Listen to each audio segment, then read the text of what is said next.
Hello' friend, welcome back to my YouTube channel. এতিয়া আমি আহিছোঁ টাউনলৈ আৰু ধনজিতক ডক্টৰক দেখাম। ধনজিত আৰু মায়ে এইফালে ধনজিত আৰু মা বহি আছে। ধনজিতে হয়তো অকণমান ভয় কৰিছে যে ডক্টৰে কি ক'ব, কি কৰিব। একো নকৰে ধনজিত, তোমাক এনেই চাব কি হৈছে।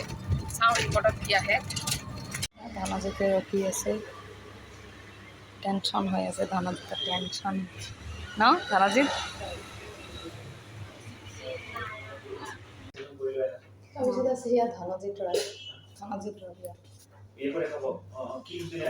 ইয়াৰ মানে এইটো ভৰি যে এইকণ জেগাত যে কিবা এটা পিছল পিছল নিচিনা আছে, বাহিৰতো ধৰিব পাৰি। এতিয়া ইয়াৰ 5+। এইখিনি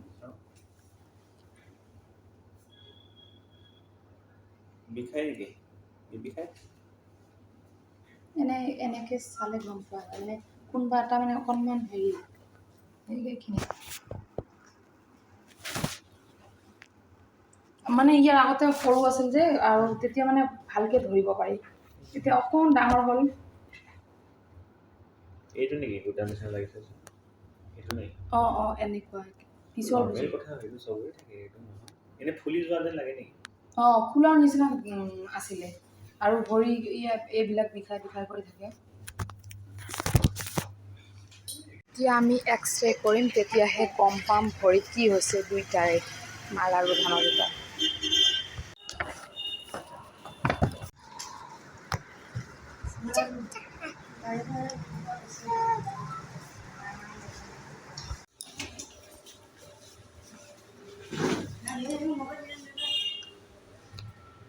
এনেকুৱা কিয় দেখিছে, গোটেই ফাৰ্মাচী বিচাৰি আছোঁ, পোৱা নাই। এতিয়া আমি এখন ফাৰ্মাচী গ্লাছ চাম, সেইখন কিবা কৰিব লাগিব। এখন ফাৰ্মাচীত আছে বুলি ক'লে, ক'ৰবাত আছে আনিব গ'ল, আমি ৰখি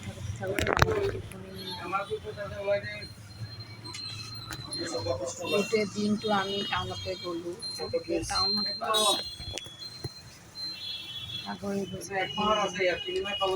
চবকে টোপনি গোটেই টাউনটো খোজকাঢ়ি এতিয়া অকণ এইফালে নাযায়, মানে টমটম সেইকাৰণে এইফালে খোজকাঢ়ি সেইফালে গৈ পেলাই গাড়ীত ঘৰলৈ যাম, বাহঁতৰ ঘৰলৈ।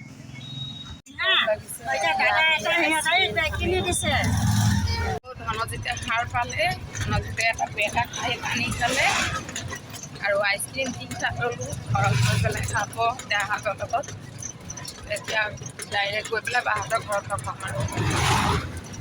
তো আচলতে ধনজিতৰ মানে কি হ'ল, তাৰ মানে কেলছিয়াম আৰু ভিটামিন কমি আছে, মানে সৰুৰে পৰা সেইটো আছিলে। তো ডক্টৰে কৈছে একো কথা নাই, 3 মাহৰ ঔষধ খালে ধনজিতৰ যিটো ভৰিৰ প্ৰব্লেম আছে সেইটো ভাল হৈ যাব। তো আজিলৈ এইখিনিয়ে ভিডিঅ' আছিল। বাই বাই, আকৌ লগ পাম পিছত।